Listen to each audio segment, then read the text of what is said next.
일본이 후쿠시마 원전 오염수 방출을 위한 막바지 준비에 들어갔습니다. 오염수가 방류될 해저터널에 바닷물을 주입하는 작업인데 당초 주장했던 대로 이번 여름 내 방류를 강행할 준비로 보입니다. 전재훈 기자입니다.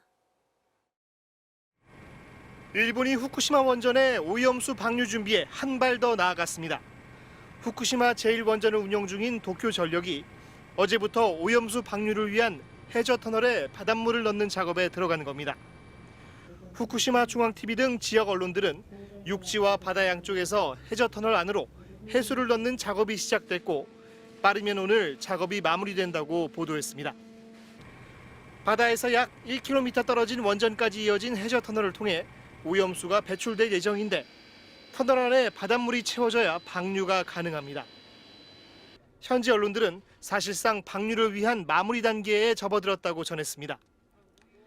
현지 검증을 진행 중인 IAEA는 오염수를 방류하기 전인 빠르면 이달 말 최종 보고서를 공개할 예정인 것으로 알려졌습니다. 일본은 IAEA 최종 보고서가 나오면 주변국들의 동의 없이 방류를 할 수 있다는 입장을 굽히지 않고 있습니다. MBC 뉴스 전재홍입니다. 미국과 중국이 대만 해협에서 해군 군함의 접촉 문제를 놓고 비난을 이어갔습니다. 이런 상황에서 고위 당국자 간 대화도 다시 시작됐는데요. 정찰 풍선 문제로 연기됐던 블링컨 국무장관의 방중이 다시 성사될지 주목됩니다. 워싱턴에서 김수진 특파원입니다. 미국 해군이 공개한 지난 3일 대만 해협의 모습입니다. 잔잔한 바다에서 중국 군함이 미국 미사일 구축함의 항로 앞을 가로지릅니다. 미국은 중국 군함이 140m 가까이 접근했다며 자칫 충돌할 뻔했다고 중국을 비판했습니다.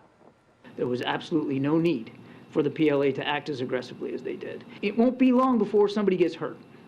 That's the concern with these unsafe and unprofessional intercepts. 중국은 미국이 의도적으로 위험한 상황을 만들려 했다며 미국을 탓했습니다. 대만 해협에서 미군이 항행하는 것 자체가 위험을 일으키는 행위라는 겁니다.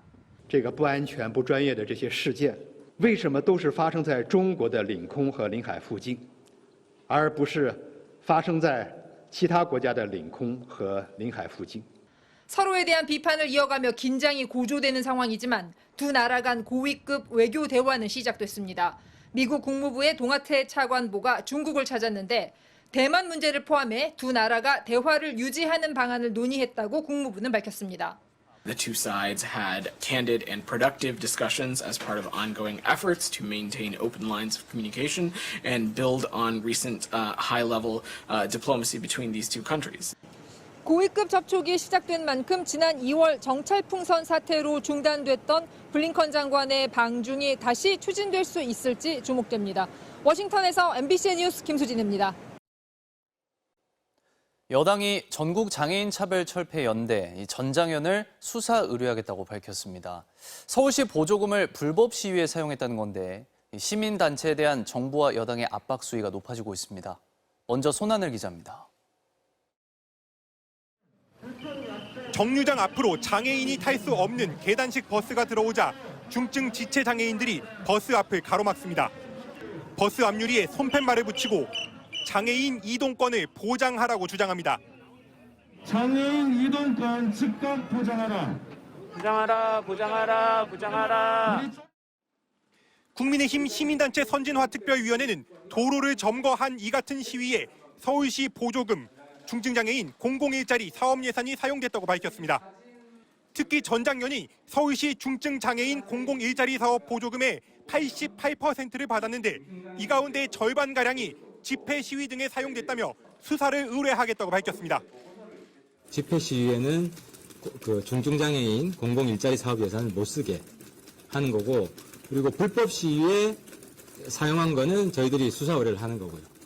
명백한 불법이기 때문에. 전장현은 보조금을 사업 취지에 맞게 사용했다며 반발했습니다.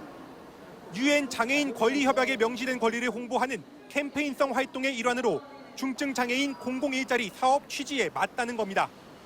그러면서 일방적인 갈라치기이자 마녀 사냥이라고 비판했습니다. 집회와 시위는요, 헌법에 보장된 기본의 권리입니다.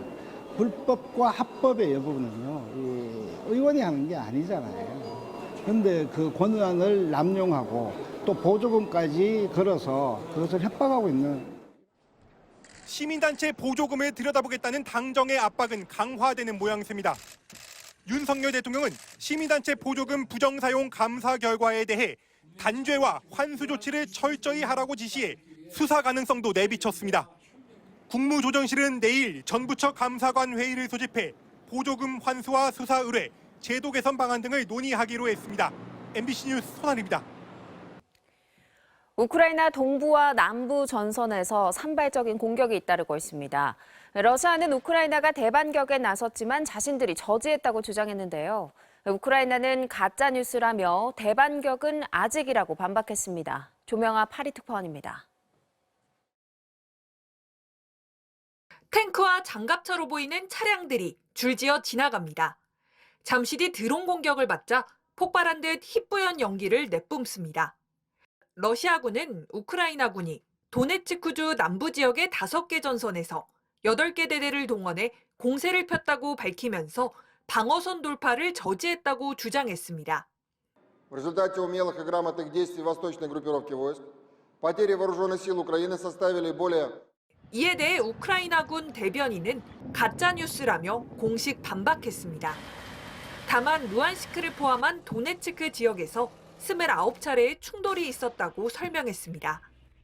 외신들도 최근 공격 상황에 대해 대반격으로 보기는 다소 불분명하다는 분석을 내놨습니다. 이번 공격에 가담한 부대들이 상당한 공격력을 갖추긴 했지만 러시아 방어선으로 진격했다고 보기에는 소규모 병력이었기 때문입니다.